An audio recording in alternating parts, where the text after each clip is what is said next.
আহ আহ আরে এটা কি করতেছিস? আমি তো মরে যাব। তুইও মৃত্যুকে ভয় পাস? হ্যাঁ, পাবো না কেন? আচ্ছা চল সামনে যাই। আচ্ছা চল। আরে আমাকে ধাক্কা দিলি কা? আমি গর্ত দেখে অনেক ভয় পাই। আচ্ছা তাহলে তুই গর্ত দেখে ভয় পাস? ভয় পাবো না? আচ্ছা তাহলে আয়।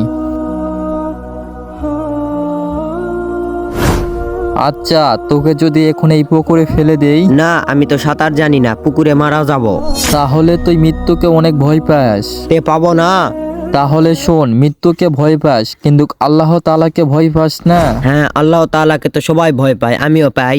তুই আজ নামাজ পড়িস, কাল পড়িস না। আর তুই একবার মন থেকে চিন্তা করতো, আজকে যদি তুই মারা যাস তাহলে তুই কালকে আল্লাহ তাআলাকে কি জবাব দিবি? হ্যাঁ রে বন্ধু, আমি আমার ভুলটি বুঝতে পেরেছি। তুই তোর ভুলটি বুঝতে পেরেছিস, এটাই অনেক। চল। আচ্ছা চল। তো গাইস, ভিডিওটি যদি ভালো লেগে থাকে তাহলে অবশ্যই চ্যানেলটি সাবস্ক্রাইব করে দিবেন।